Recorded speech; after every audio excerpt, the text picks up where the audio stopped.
Hello အားလုံးပဲမင်္ဂလာပါခင်ဗျာစနေနေ့ည9:00နာရီခွဲမှာ Premier League ပွဲစဉ်29ဖြစ်ရှင်ပြိုင်ကစားမဲ့ကျွန်တော် Liverpool တင်းနဲ့ Southampton အသင်းရဲ့ပွဲအကြောင်းလေးကိုအနေငယ်လောက်သုံးသပ်တင်ဆက်ပေးကြပါရခင်ဗျာဆိုတော့ဒီပွဲစဉ်ကလည်းဒီပွဲစဉ်ရဲ့သုံးမှတ်ကဒီဟာဒီကျွန်တော် Premier League Champion ဆုကိုရရှိဖို့အတွက်အရေးကြီးတဲ့နေရာမှာပေါ့နော်တထောင်တနေရာမှာပါတာဖြစ်တဲ့အတွက်ကိုပေါ့နော်ဒီပွဲစဉ်ရဲ့သုံးမှတ်ကကျွန်တော်တို့အရေးကြီးပါတယ်ဆိုတော့လက်ကျန် Premier League ပွဲစဉ်ကလည်း10ပွဲလောက်ပဲကစားဖို့ရှိတဲ့အနေအထားမှာခြားသောအသင်းကြီးတွေဖြစ်တဲ့ Arsenal, Chelsea, Spurs အသင်းတို့နဲ့ကျွန်တော်တို့ရှင်ပြိုင်ကစားဖို့ရှိတယ်ဆိုတော့အဲ့ဒီပွဲချက်တွေမှာရမှတ်ဆုံးရှုံးနိုင်ပွဲရှိတဲ့အနေအထားလေးတွေမှာပေါ့နော်လက်ကျန်ပွဲစဉ်10ပွဲမှာကျွန်တော်တို့ဒါ9ပွဲလောက်ကိုအနိုင်ရရှိရုံနဲ့တင်Premier League ဖလားကြီးရရှိဖို့အတွက်ကျင်းစီတလောက်ဖြစ်နေတဲ့အနေအထားမှာဒီလို Southampton အသင်းနဲ့တွဲဆုံနေတဲ့ပွဲစဉ်ပြီးတော့ England Anfield မှာကစားရမယ့်ပွဲစဉ်မှာဆိုလို့ရှိရင်တော့ကျွန်တော်တို့အမားတစုံတရာမပြုတ်လို့ပဲနဲ့တရေတောင်မှကြားလို့မရဘဲနဲ့ပေါ့နော် PPCC နဲ့ဒါတန်ဖိုးထားပြီးတော့ဒီရမှတ်3မှတ်ကိုနော်အပြည့်အဝရယူရမယ့်ပွဲစဉ်လို့ပထမဆုံးအနေနဲ့ပြောချင်ပါတယ်ဒီပွဲစဉ်ပြီးသွားလို့ရှိရင်လည်း March 12 ရက်နေ့ဗုဒ္ဓဟူးနေ့မှာဒါဂျာယန်မှာဆိုလို့ရှိရင်တော့ Champion League 16သင်းရှုံးထွက်ရဲ့ဒုတိယအကျော့ပွဲစဉ်အဖြစ်PSG အသင်းကိုအိမ်ကွင်းမှာအခမ်းပြီးတော့ရှင်ပြိုင်ကစားဖို့ရှိပါတယ်ကျွန်တော်တို့ Liverpool တင်းကအဲ့ပွဲစဉ်ကလည်း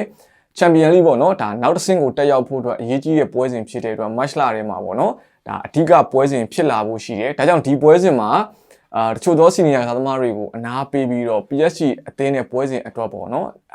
်အဓိကထားပြီးတော့ပြင်ဆင်ဖို့အချိန်ရအောင်ပေါ့နော်အဓိကစားသမားတွေကိုအနာပေးတဲ့ပွဲစဉ်လို့လည်းကျွန်တော်ထင်တယ်ပြီးတော့ဒီပွဲစဉ်ပြီးလို့ရှိရင် March လထဲမှာလည်းကာရောင်းဖလား final ပွဲစဉ်အဖြစ် Wembley ကွင်းကြီးမှာ Newcastle အသင်းနဲ့ပေါ့နော် March 16 ရက်နေ့မှာရှင်ပြိုင်ကစားဖို့ရှိတာဖြစ်တဲ့အတွက်ဒါ March လထဲမှာကျွန်တော်တို့ Liverpool အသင်းကတော့ပထမဦးဆုံးကာရောင်းဖလားကိုရယူနိုင်မဲ့အခွင့်အရေးလည်းရှိနေတယ်လို့Champion League ကိုလည်းနောက်ဆင့်တက်ဖို့အတွက်ပေါ့နော်ဒါ PSG အသင်းနဲ့အင်္ဂလိပ်မှာကစားရမယ့်ပွဲစဉ်တွေရှိတယ်ဒါကြောင့်ဒီပွဲစဉ်နှစ်ပွဲကအရေးကြီးတဲ့အနေအထားမှာ Premier League ဘက်ကိုလည်းကျွန်တော်တို့မလစ်ဟင်းအောင် Southampton နဲ့ပွဲစဉ်ကိုပေါ့နော်ဒီနေ့မှာဒါ PPCC နဲ့အနိုင်ကစားဖို့လိုနေတာမျိုးလေးရှိပါတယ်ဆိုတော့ Lateral Recent Found တွေအရတော့ကျွန်တော် Liverpool အသင်းရဲ့ Recent Found တွေကိုတော့မပြောတော့ဘူးပေါ့နော်ဒါကိုအသင်းရဲ့ပရိသတ်တွေကကို Liverpool အသင်းအကြောင်းကိုပေါ့နော်အလုံးစုံသိနေတာဖြစ်တဲ့အတွက်ပေါ့နော်မပြောတော့ဘူးတစ်ဖက် Southampton အသင်းအကြောင်းလေးကိုပဲပြောမယ်ပေါ့နော် Southampton အသင်းကတော့အားလုံးသိတဲ့အတိုင်းပဲနောက်ဆုံး၄ပွဲရဲ့ရလဒ်တွေကတော့၄ပွဲစလုံးရှုံးပြီးတော့ Premier League ပွဲစဉ်29ထိကစားပြီးထားတဲ့အချိန်မှာဒါရမှတ်က6မှတ်ဆိုတော့အဆင့်20မှာဆိုတော့ဒီရာသီမှာတန်းဆင်းရဖို့ရာဂိုင်နှုန်းတော်တော်လေးများနေပြီအဆင့်19ကဒါ Leicester City နဲ့တောင်မှရမှတ်အားဖြင့်10မှတ်ထိကွာဟနေတာမျိုးရှိတယ်ဆိုတဲ့ခါကျတော့ Southampton အသင်းအတွက်ကတော့ပေါ့နော်လက်ကျန်ပွဲစဉ်တွေရောသူ့အနေနဲ့ဘယ်လိုရုန်းကန်ကစားလာမလဲတစ်ချက်ကြည့်ရမယ်နောက်ဆုံးကစားခဲ့တဲ့ Premier League 3ပွဲကိုပဲကြည့်မယ်ဆိုလို့ရှိရင်တော့ခံစစ်ပိုင်းက19ထိပေးထားတာဖြစ်တဲ့အတွက်ပေါ့နော်တော်တော်လေးကိုခံစစ်ပိုင်းအားနည်းနေတယ်ဒါအပြင်တိုက်စစ်ပိုင်းကလည်းတကူပဲရရှိထားတာဖြစ်တဲ့အတွက် Southampton ကခုနကပြောလို့ဒါရက်လက်ပိုင်းကတော်တော်လေးပေါ့နော်ဆွဆောင်ရေးပိုင်းကျဆင်းပြီးတော့ရာသီအစားနဲ့တော့မတူဘူးပြ Southampton အသင်းရဲ့ကစားပုံကပေါ့နော်ဒီတန်းဆင်းရဖို့တော့ရာခိုင်နှုန်းတော်တော်လေးများနေတယ်ရာသီအစားတုန်းက Southampton အသင်းရဲ့အိမ်ဝင် St Mary မှာဆိုလို့ရှိရင်တော့ကျွန်တော်တို့အနေနဲ့ခက်ခက်ခဲကစားပြီးတော့မှဒါကျွန်တော်တို့အနေနဲ့ဒါ 3-2 ဆိုတဲ့ရလဒ်မျိုးနဲ့ခက်ခဲနဲ့အနိုင်ကစားခဲ့ရတာမျိုးရှိတယ်ပြီးတော့ဒီရာသီကာဘောင်ကပ်မှာစုံတွေ့တုန်းကလည်းကျွန်တော်တို့ Southampton အသင်းကို 2-1 ဆိုတဲ့ရလဒ်မျိုးနဲ့ပဲအနိုင်ရရှိခဲ့တာဖြစ်တဲ့အတွက်ကို Southampton အသင်းဆိုပေမဲ့ကျွန်တော်တို့ဒါပြတ်သားတဲ့ရလဒ်မျိုးတော့ဒီရာသီမှာထွက်ပေါ်ထားခြင်းမရှိဘူးဒါကြောင့်ဒီပွဲစဉ်ကလည်းကျွန်တော်တို့ short တွက်လို့မရတဲ့ပွဲစဉ်တစ်ပွဲနောက်တစ်ချက်ကကျွန်တော်ထင်တာက PSG အသင်းနဲ့ပွဲစဉ်မှာအဓိကပွဲစဉ်ပေါ့နော် Champions League ပွဲစဉ်ရှင်ပြိုင်ကစားဖို့ရှိတဲ့ဒီပွဲစဉ်မှာနီးပြ Arne Slot အနေနဲ့အဓိက senior ကစားသမားတချို့ကိုအနာပေးလာနိုင်ပွဲရှိပြီးတော့အရန်စားသမားတချို့နဲ့ပေါ့နော်ပွဲထွက်လာနိုင်ပွဲရှိရလို့တော့ကျွန်တော်ထင်တယ်ဆိုတော့ကျွန်တော်ဖြစ်နိုင်ပွဲ line up တွေခံမှန်းကြည့်ရအောင်ပေါ့နော်ဆိုတော့ဒီပွဲစဉ်မှာကျွန်တော်ထင်တယ်တိုက်စစ်ပိုင်းမှာပေါ့နော်ဒီကိုယူတာကိုအနာပေးလာပြီးတော့ PSG အသင်းနဲ့ပွဲစဉ်အတွက်ပေါ့နော်ဒါခြံထားဖို့ရှိနေတဲ့အတွက်ပေါ့နော်ဒီပွဲစဉ်မှာတော့တိုက်စစ်ပိုင်းမှာဒါမင်းသားကြီးကိုအခွင့်အရေးပေးလာလိမ့်မယ်လို့တော့ထင်ပါတယ်ဆိုတော့မင်းသားကြီးကလည်းအရေးကြီးတဲ့ပွဲစဉ်တွေမှာတော့ပါဝင်ခွင့်မရတဲ့အနေအထားမှာဒီလိုမျိုးပွဲစဉ်တွေမှာတော့ဒါပွဲထွက်ခွင့်အတွက်ပေါ့နော်သူ့ကိုဒါအခွင့်အရေးပေးတဲ့နာမျိုးရှိရတဲ့အတွက်ပေါ့နော်ဒါမင်းသားကြီးပဲပွဲထွက်လာနိုင်ပွဲရှိတယ်တောင်ပန်တစ်ဖက်မှာတော့တေးကြတယ်ကိုရီကပိုးလည်း injury ရနေသေးတာဖြစ်တဲ့အတွက်လူ DS နဲ့တစ်ဖက်မှာတော့ဒါမူဆာလာကိုပဲပွဲထုတ်လာလိမ့်မယ်ဒုတိယပိုင်းကျတော့မှဒါလူစားလဲမှုအနေနဲ့ပေါ့နော်ဒီကစားသမားတွေကိုအနာပေးလာနိုင်ပွဲရှိတယ်တစ်ဆက်တည်း injury အကြောင်းလေးဆက်ပြောရမယ်ဆိုလို့ရှိရင်တော့ဒါ Cody Gakpo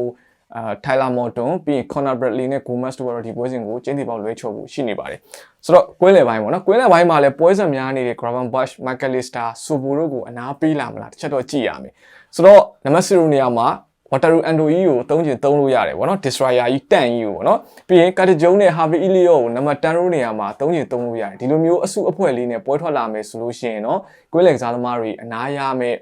အနေအထားလေးမှာတော့ရှိပါတယ်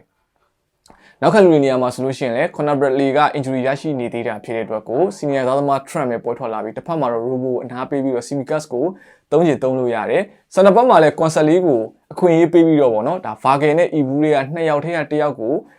အနားပေးခြင်းပေးလို့ရတယ်ဒါမဲ့ဖြစ်နိုင်မို့ရ line up မှာတော့ကျွန်တော်ထင်တယ် Ibu နဲ့အသင်းကောင်းဆောင် Vargas ကိုတော့